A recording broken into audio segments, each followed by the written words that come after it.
A paz do Senhor, amados. Estou aqui para juntos aprendermos um pouquinho mais da palavra do Senhor, e o Senhor tem colocado em meu coração os Salmos de número 84.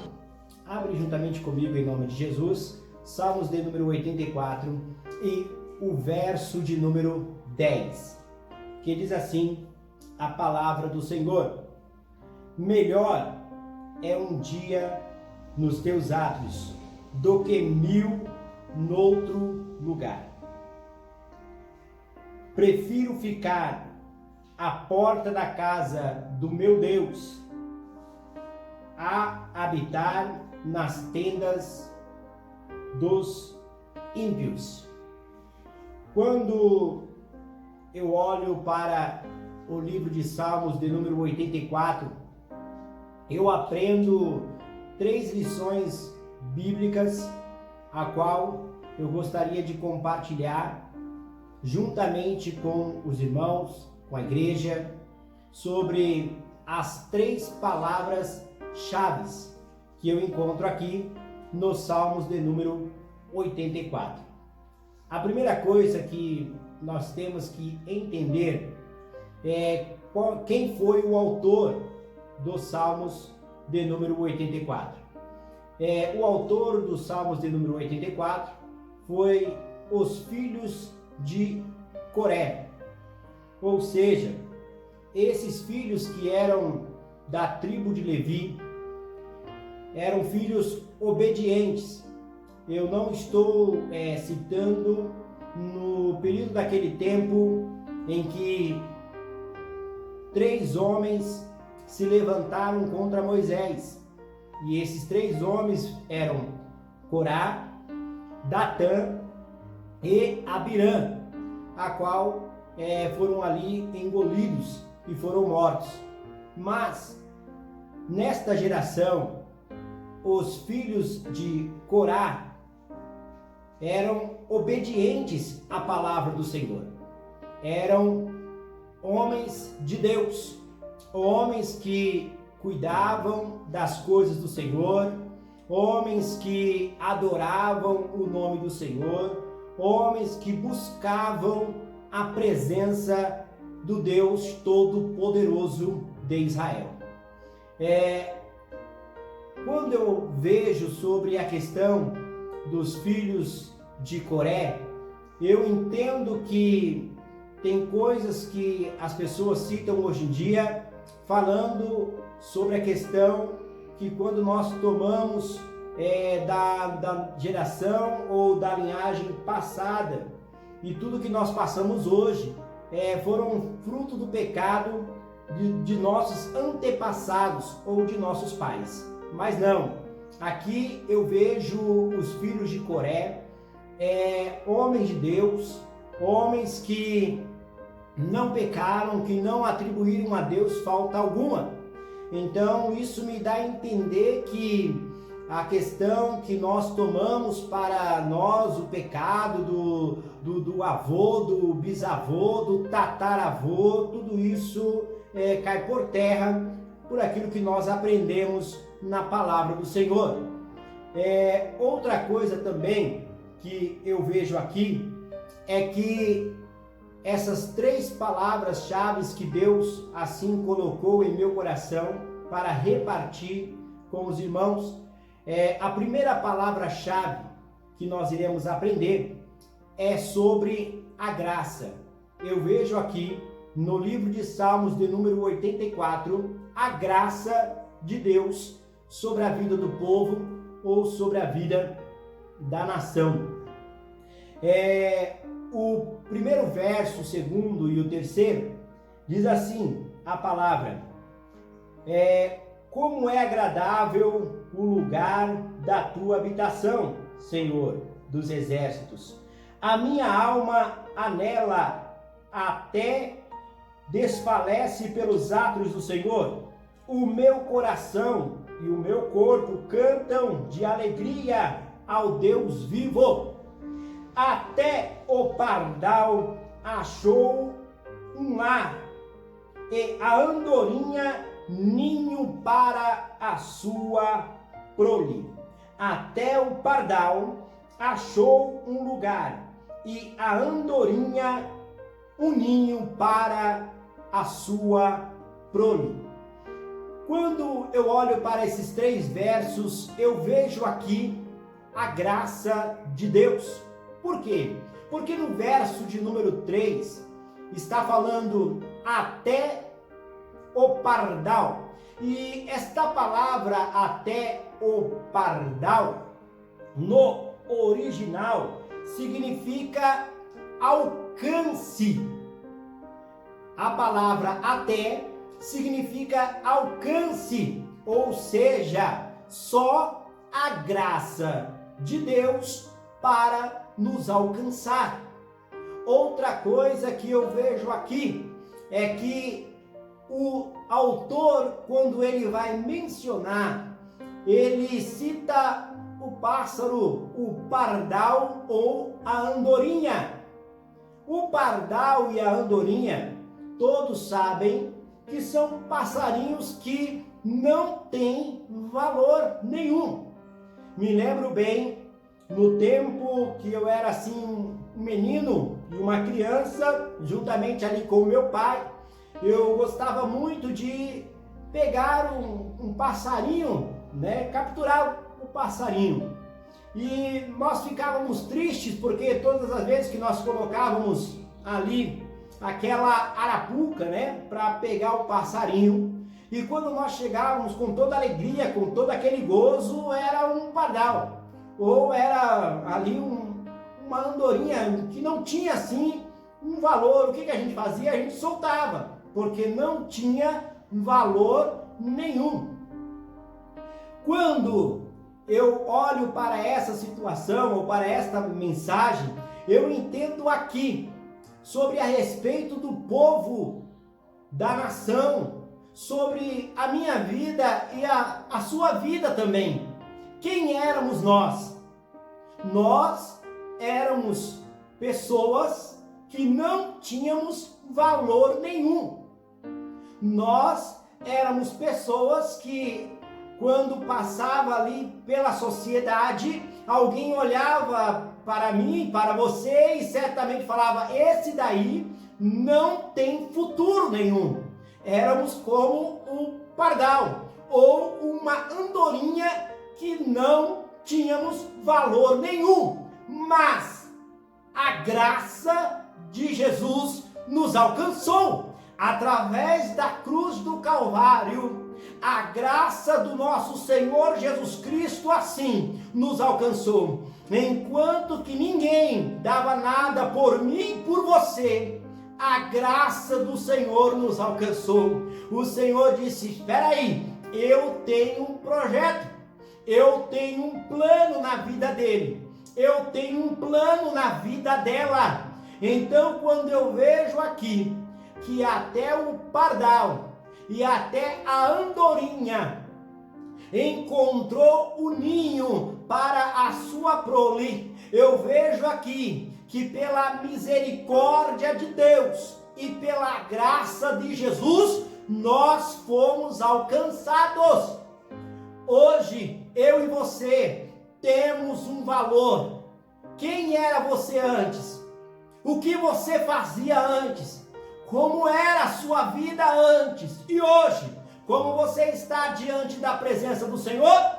Porque a graça de Jesus é sobre a tua vida, meu irmão. Oh, glória! A primeira palavra-chave que eu encontro aqui é que pela graça de Jesus que nos alcançou, quando estávamos no fundo do poço, quando não tínhamos valor, no momento em que nós achávamos que iríamos morrer, foi esse momento que a graça de Jesus veio, nos alcançou, nos tirou do lamaçal do pecado, firmou os nossos pés sobre a rocha e hoje somos firmes pela graça de Jesus.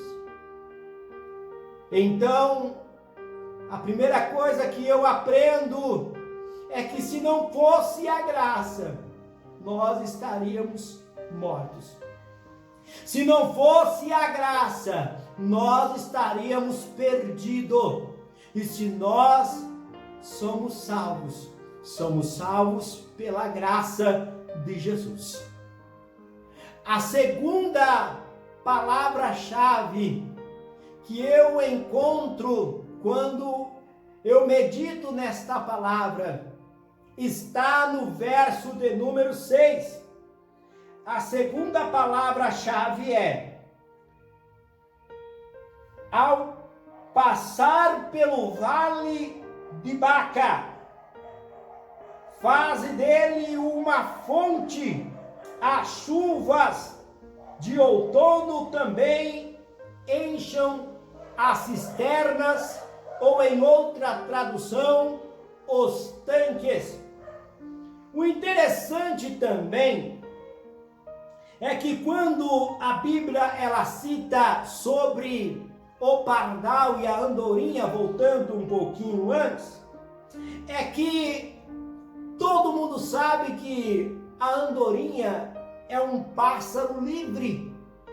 E no momento em que as andorinhas elas se ajuntam, é o momento em que elas estão mostrando que haverá uma mudança de tempo, ou seja, o vento vai mudar.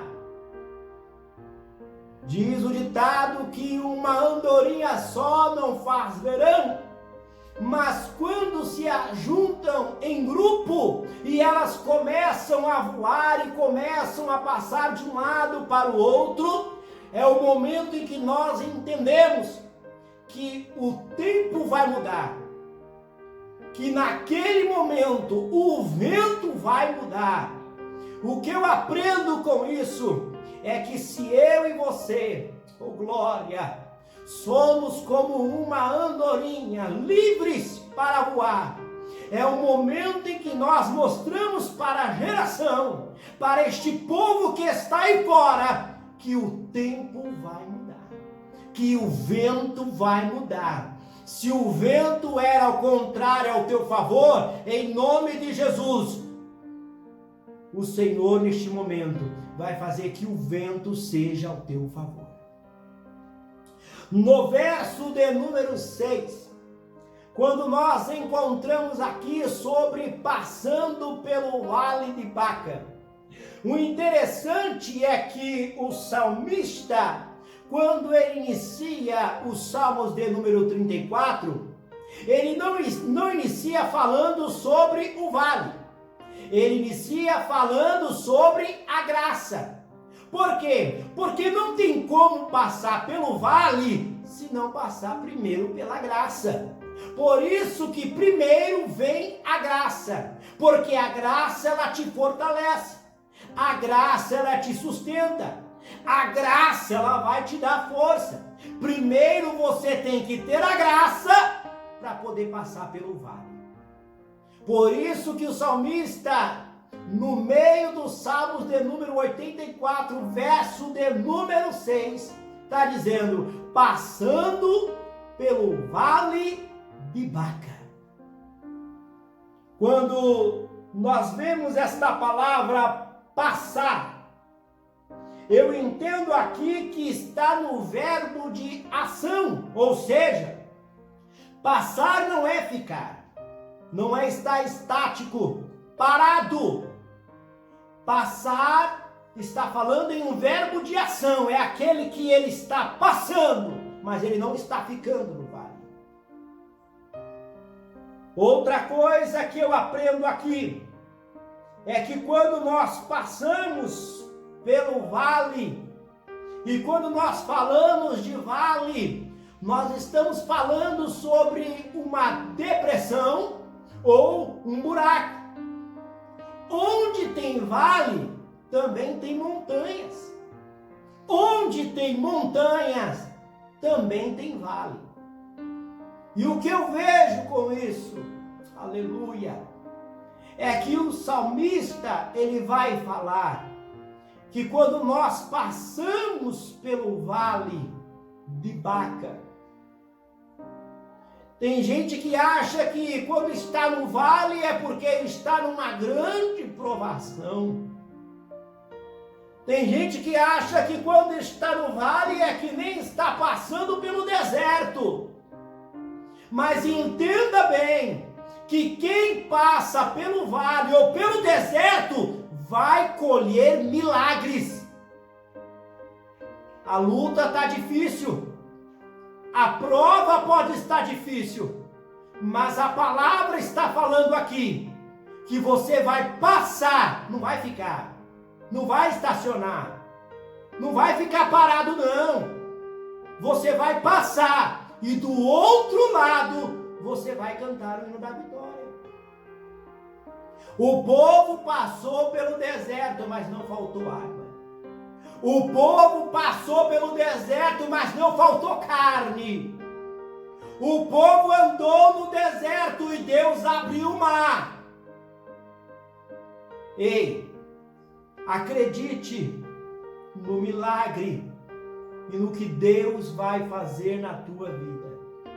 Primeiro, é necessário ter a graça para depois passar pelo vale. E este vale de Baca, a qual o salmista está mencionando, não é que nem os outros vales, é um vale diferente, a qual talvez você não vai se alegrar muito, porque a palavra Baca, aqui no original, fala sobre plantas, ou sobre aqueles arbustos pequenos, a qual os próprios filhos de Coré, quando estavam descendo para assim atravessar o vale, eles olhando para aqueles arbustos, para aquelas plantas, e vendo que as gotas de águas que estavam saindo das plantas eram semelhantes a lágrimas. Então, eles olhando e disseram: olha, são semelhantes às lágrimas. Quem passa pelo vale chora. Quem passa pelo vale sempre vai derramar as suas lágrimas. Me lembro agora do livro de Jó, no capítulo de número 19, e o versículo de número 25. Quando Jó ele menciona e diz: eu sei que o meu Redentor vive. Quando Jó está passando pelo vale, pela prova, é no momento que você vai entender que agora não é você, é Deus que está passando com você pelo vale. E ele diz: eu sei que o meu Redentor vive. Redentor é um parente, é alguém que vai pagar a sua dívida, aquilo que você está devendo. Jó, quando ele menciona sobre eu sei que o meu Redentor vive, os amigos de Jó, olhem de Jó, você não tem parente, você não tem um Redentor para mudar a tua história, para mudar a tua decisão. Mas Jó não estava falando do Redentor da terra, Jó estava falando do Redentor dos céus. Aleluia, oh glória. Eu sei que o meu Redentor vive.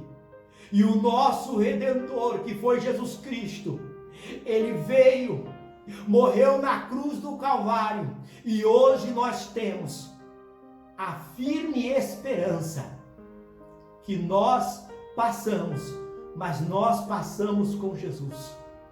Então, se o vale de Baca é um vale de lágrimas, é um vale de choro, é um vale de tristeza, mas é um vale que você vai ganhar as maiores experiências que Deus tem na sua vida e na sua história.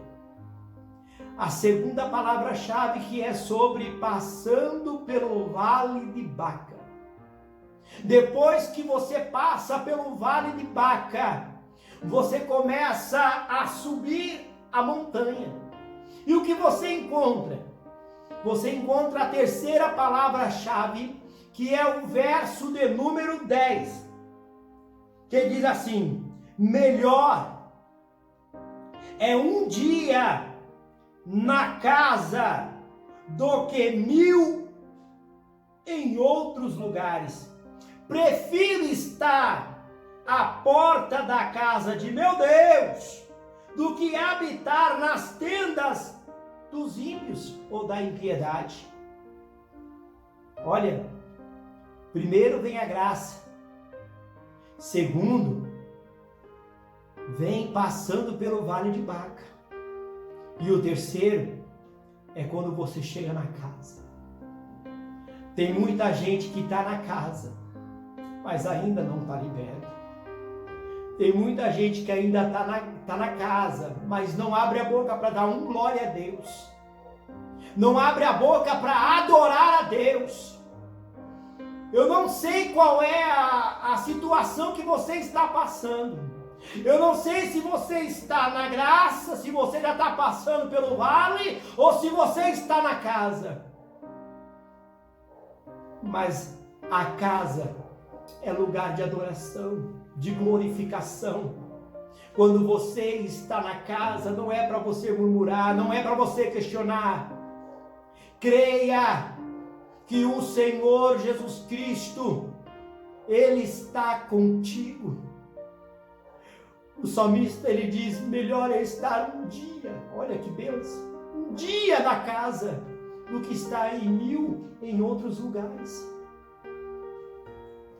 Porque quem está na casa, está firme. Então fique firme, acredite, confie nesta palavra e creia, meu irmão. Creia que tudo vai dar certo, em nome de Jesus. Porque nós somos salvos pela graça, mas não foi de graça.